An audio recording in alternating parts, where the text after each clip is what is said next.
Hello दोस्तों, नीतीश कुमार हमारे भारतीय राजनीति के वो ऐसे मंझे हुए खिलाड़ी हैं जिनको जिनको समझना बहुत मुश्किल है। जिनकी राजनीति कुछ इस तरह की है कि अगर वो बोलते हैं तो समझिए कि एक माहौल सा बन जाता है उनके बोलने के बाद में संसद असेंबली के अंदर में।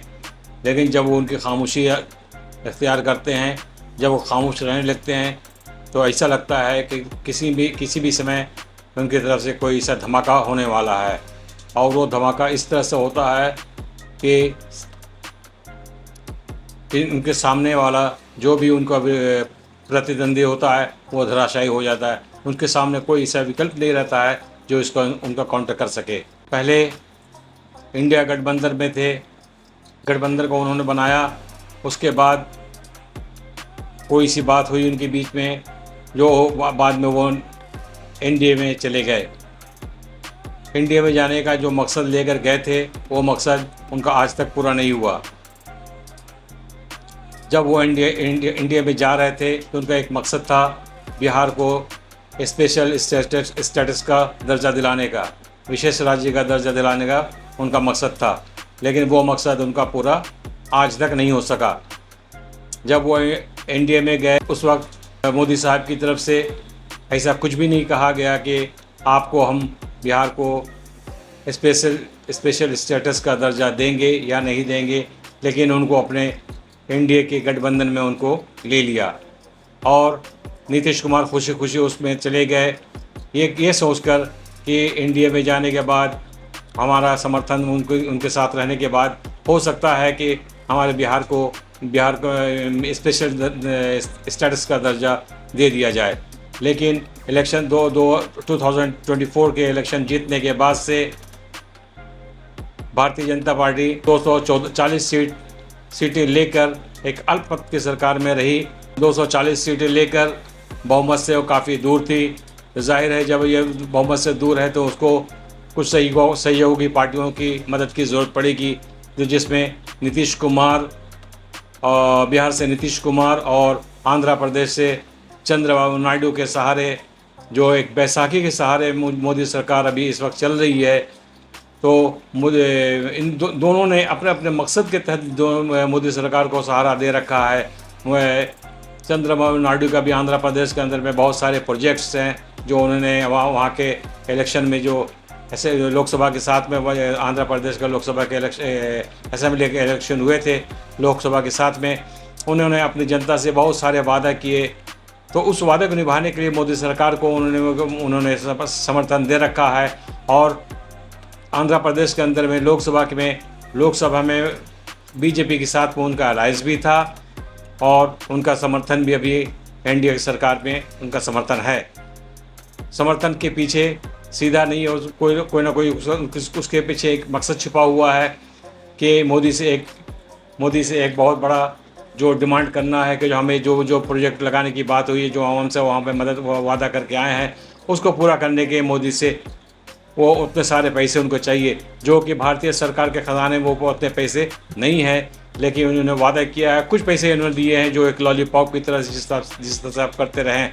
उसी तरह से बिहार में नीतीश कुमार ने भी बहुत सारे प्लान लेके एनडीए सरकार को समर्थन दिया था, जैसे कि बिहार को विशेष राज्य का दर्जा देना, बिहार में इतने कुछ हज़ार करोड़ लाख के रुपए का पैकेज देना जिससे बिहार के डेवलपमेंट के लिए काम आए।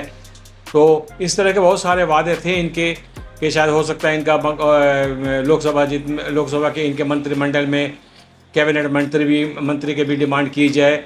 लेकिन सबसे बड़ी बात मैं आपको बता दूं कि नीतीश कुमार को किसी भी मकसद में, किसी तरह के जो सोच कर वो गए थे एनडीए के अंदर में, किसी तरह की कोई कामयाबी उनको नहीं मिली है। नीतीश कुमार सबसे पहला इनका जो डिमांड था एनडीए से, मोदी सरकार से, कि बिहार को स्पेशल स्टेटस का दर्जा देने के लिए तो इलेक्शन से पहले इन्होंने कोई वादा नहीं किया था, किसी तरह की क्लियर बात नहीं की थी। मोदी ने नीतीश कुमार से किसी तरह की क्लियर बात नहीं की थी कि मैं आपको स्टेटस दर्जा दूंगा या नहीं, ऐसी कोई बात नहीं हुई थी। इलेक्शन जीतने के बाद से, जब इनकी गवर्नमेंट फॉर्म होने के बाद से जब इन्होंने फिर एक बार से डिमांड रखी नीतीश कुमार ने मोदी के सामने कि बिहार को विशेष राज्य का दर्जा देने की बात कही, लेकिन उसको इनकार कर दिया कि बिहार को स्पेशल स्टेट का दर्जा नहीं दिया जा सकता। ये तो क्लियर हो गई। इसके क्लियर हो जाने के बाद से जो भी इनका डिमांड था बिहार के डेवलपमेंट के बारे में, जो बहुत लंबा चौड़ा पैकेज था, वो पैकेज भी नहीं गया। एक तरह से उनको थोड़े से कुछ लॉलीपॉप की तरह से कुछ पैकेज थमा दिया गया, जिसको लेके नीतीश कुमार खामोश बैठे हुए हैं। और मैं बता दूं, कैबिनेट मंत्री के अंदर में जब ये भी इनका एक अहम डे के चले थे कि कैबिनेट मंत्री के में रेल मंत्रालय या कोई ऐसा बहुत ही बड़ा भारी भरकम मंत्रालय या कुछ का डिमांड करेंगे, लेकिन उन्होंने ऐसा कोई डिमांड नहीं किया या उन्होंने नहीं दिया, ये नहीं कहा जा सकता। लेकिन ये बड़े अजीब सा लगता है कि नीतीश कुमार के पार्टी के बहुत ही बड़े नेता, जिसको हम कह सकते हैं बहुत ही प्रोमिनेंट नेता, बहुत पुराने नेता नीतीश कुमार के एकदम ख़ास जिसको कहते हैं, जिन्हें हम ललन सिंह जी के नाम से याद करते हैं, उनको जिसकी उम्मीद नहीं की जा सकती थी इस तरह का मंत्रालय दिया गया। अगर कोई एक बार का कोई एमपी जीता हुआ या कोई नया नौसिखिया कोई हो, अगर इस तरह का मंत्रालय उसको दिया जाए तो कुछ बात समझ में आती है। लेकिन ललन सिंह जैसे एक भारी भरकम इंसान, नए बहुत ही पुराने नेता, जेडीयू के बहुत पुराने नेता, नीतीश कुमार के बहुत करीबी रहने वाले खास नेता ललन सिंह, जिनको भैंस और बकरियां चराने का काम दे दिया। बोलने में तो बहुत बुरा लगता है कि इतने बड़े नेता को एक पशुपालन का मंत्रालय जो दे दिया, भैंस बकरी चराने का, चरवाहे का काम दे दिया। मैं माफ़ी चाहूँगा, ये शब्द का प्रयोग कर रहा हूँ, इसके लिए माफ़ी चाहूँगा मैं, लेकिन कहने में बहुत अजीब सा लगता है कि इतने बड़े नेता होने के बाद उनको यह मंत्रालय दिया गया। चलिए जो भी हो, ये उनकी बात है। अब इन्हीं सभी के कारण नीतीश कुमार को जब ये सारे उनकी डिमांड पूरी नहीं हुई, बिहार को स्पेशल स्टेट का दर्जा नहीं मिला, उनको मन मुताबिक पैकेज नहीं दिया गया, उनको मंत्रालय नहीं मिले, जो मकसद लेकर ये एनडीए के साथ में गए थे, इनका कोई भी मकसद पूरा नहीं हुआ। जाहिर है ये सारे मकसद पूरे नहीं होने के बाद नाराज़गी होना लाजमी है। तो उन्हीं नाराज़गी का कारण अभी ये देखने को आ रहा है कि नीतीश कुमार हो सकता है कि एनडीए से अलग होकर फिर वापस पलटी मारने के बाद तेजस्वी यादव के साथ या फिर इंडिया गठबंधन में वापस ये चले जाएं। ये कुछ कहा नहीं जा सकता है, ये अब तक बात है। वैसे अंदर की बात यही है कि ये बहुत जल्द ये पलटी मारते, किसी भी डेट पे ये पलटी मार सकते हैं। अभी हाल फिलहाल में इनको 2 दिन पहले इन्होंने तेजस्वी यादव के साथ में मुलाकात की, बंद कमरे में इनकी बहुत सारी बातें हुई। ये बहुत बड़ा संकेत देता है कि मोदी और नीतीश कुमार के बीच में बहुत कुछ अच्छा नहीं चल रहा है, और हो सकता है इन्हीं नाराज़गी के कारण ये दोनों अलग हो जाएं और नीतीश कुमार मोदी से अलग हो जाएं।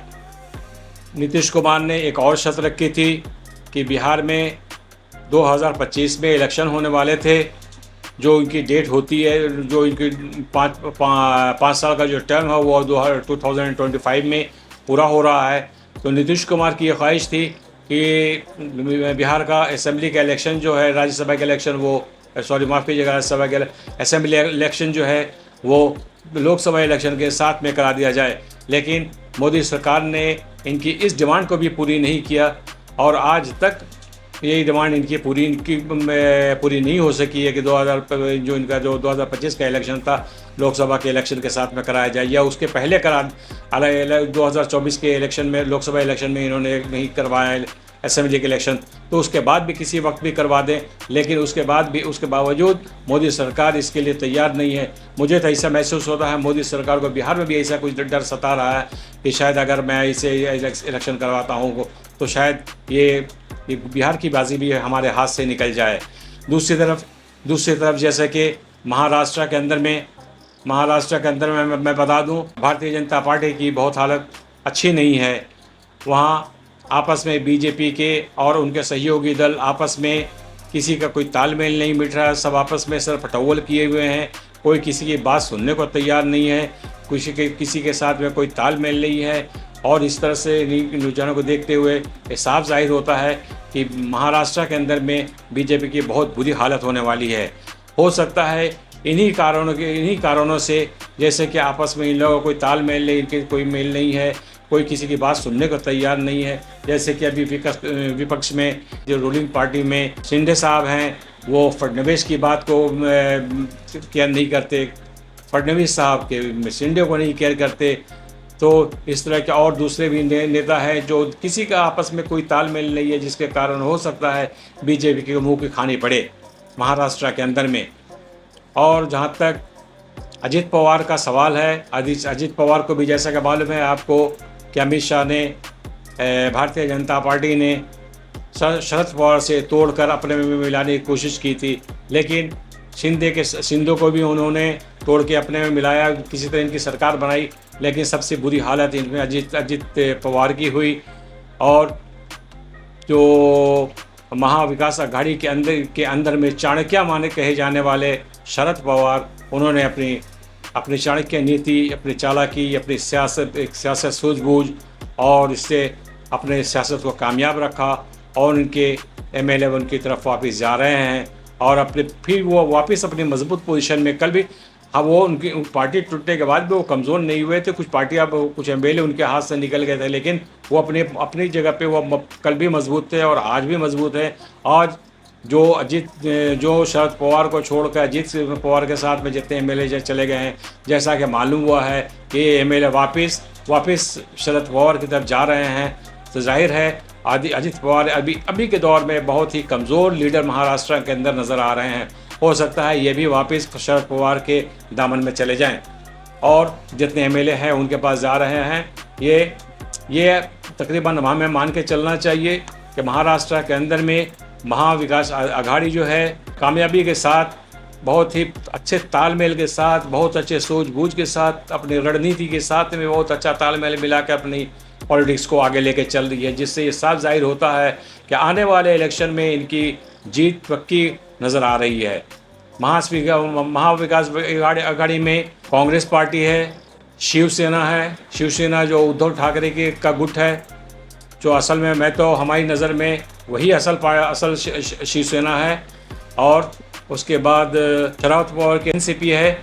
ये तीनों मिलके इस बार हो सकता है कि महाराष्ट्र के बहुत प्रचंड बहुमत के साथ में सरकार बनाने की पोजीशन में नज़र आ रही है। भाजपा का ऐसा दूर तक ऐसा कोई सपना, ऐसा कुछ नज़र नहीं आ रहा है कि इनकी कोई सरकार बनने वाली, दूर तक ये कहीं नज़र नहीं आ रहे हैं। अगर कोई ऐसा चमत्कार हो जाए, जैसा कि आमतौर पर इलेक्शन में देखा गया है, इलेक्शन कमीशन द्वारा या किसी के इशारे द्वारा या कोई और ट्रिक के द्वारा कोई ऐसा कुछ करने के बाद बीजेपी अपनी सरकार बना लेती है या कुछ वोट को बढ़ा लेती है, इस तरह अगर कुछ होता है तो वो अलग बात है। लेकिन अगर सीधे ईमानदारी से सीधे इलेक्शन को कराया जाए तो इसमें मैं अपनी तरफ से ये कह सकता हूँ 100% विकास अघाड़ी की सरकार बनने जा रही है। इसके बाद महाराष्ट्र में जो उलटफेर आपको देखने को आ रहा है, यह तो अपनी जगह पर बिल्कुल कायम है, बिल्कुल सही है ये। और उसके बाद मैं हरियाणा की बात करूं, हरियाणा में हरियाणा के बारे में बताने से पहले मैं आपको बता दूं, भारतीय सरकार द्वारा पहले तो ये अनाउंसमेंट किया गया था कि जम्मू कश्मीर, महाराष्ट्र, झारखंड और हरियाणा में एक साथ इलेक्शन कराए जाएंगे, लेकिन अचानक इन्हें कुछ सुगबुगाहट का एहसास हो गया कि महाराष्ट्र में इनकी बहुत बुरी हालत है और बहुत बुरी हार होने वाली है। लिहाजा इन्होंने महाराष्ट्र का जो इलेक्शन डेट था उन्होंने उसको कैंसिल कर दिया, झारखंड का भी डेट कैंसिल कर दिया। अभी के टाइम में उनके पास सिर्फ जम्मू और कश्मीर और हरियाणा में इलेक्शन का डेट है, जो अक्टूबर में इलेक्शन होने वाला है। जम्मू कश्मीर के हरियाणा से पहले मैं जम्मू कश्मीर के बारे में बता दूं, मैं जम्मू कश्मीर में भी भारतीय जनता पार्टी की हालत अच्छी नहीं है। आपको ये भी बता दूं कि लोकसभा में इन्होंने अपना कैंडिडेट तक वो जम्मू कश्मीर के अंदर नहीं उतारा था। इनको पूरे यकीन हो गया था कि हमारी सरकार, हमारा एक भी एमपी वहाँ भी कोई नेता जीत नहीं सकता है।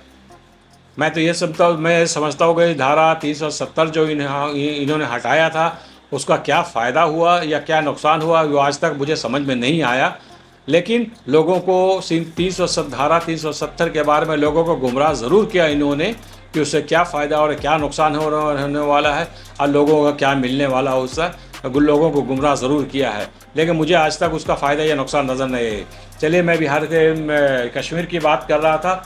कश्मीर में जम्मू के इलाके में शायद इनको 1-2 सीट या 2, 4, 5 सीटें मिल सकती हैं, लेकिन कश्मीर के अंदर ऐसे कोई आसार नज़र नहीं आते कि इनको कोई सीटें वहाँ मिल जाएंगी, क्योंकि वहाँ सबसे बड़ी बात और ये भी हो गई है कि कश्मीर के अंदर कांग्रेस और नेशनल कांग्रेस का अलायंस तकरीबन हो चुका है और शायद पीडीएफ का मामला फंसा हुआ है। इनका पीडीएफ के साथ में मामला बनेगा या नहीं बनेगा, ये पीडीएफ किसी और पार्टी के साथ जाएगी या पीडीएफ बीजेपी के साथ जाएगी या फिर नेशनल कॉन्फ्रेंस या कांग्रेस के साथ जाएगी, ये नहीं कहा जा सकता।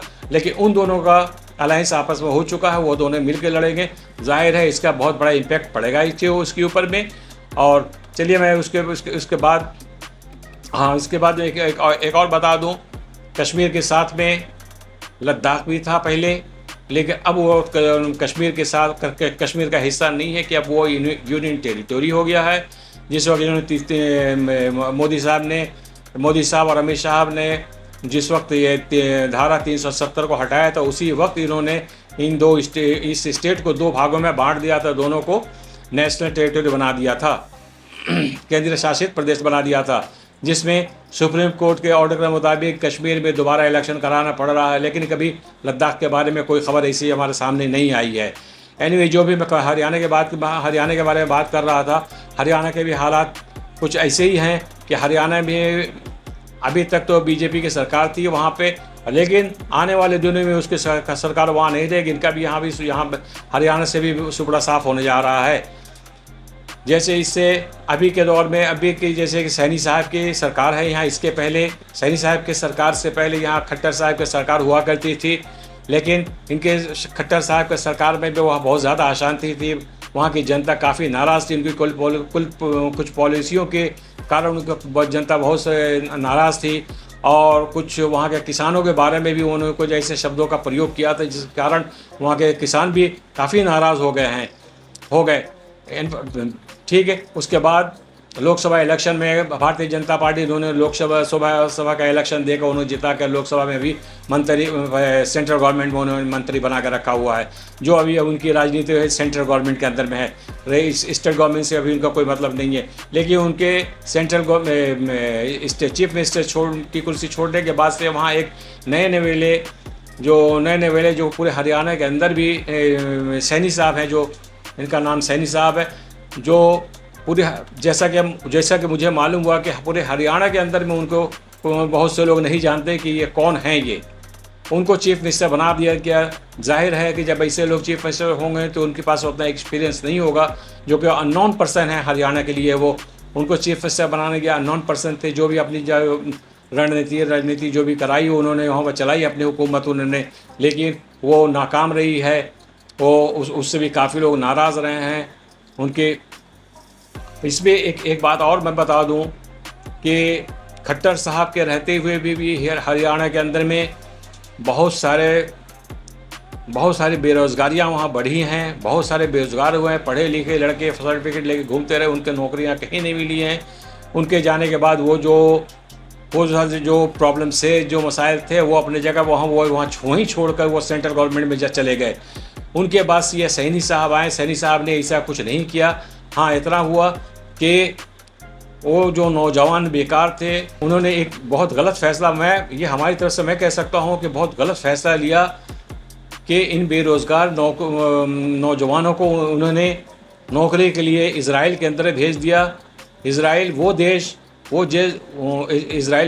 है अभी के दौर में जो युद्धग्रस्त है, जहाँ की युद्ध चल रहा है। किसी वक्त भी कहीं भी मिसाइल गिर सकता है, बम पड़ सकते हैं, कुछ भी हो सकता है।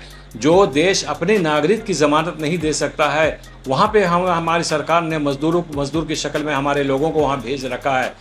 अब आप ये अंदाज़ा लगाया जा सकता है इससे कि जब वो अपनी जनता की, अपने नागरिक की सिक्योरिटी नहीं दे सकता, वो हमारे लोगों की हिफाजत कैसे करेगा। तो दोस्तों मैं अपना वीडियो यहीं ख़त्म करता हूँ। वीडियो शेयर करें और सब्सक्राइब करें।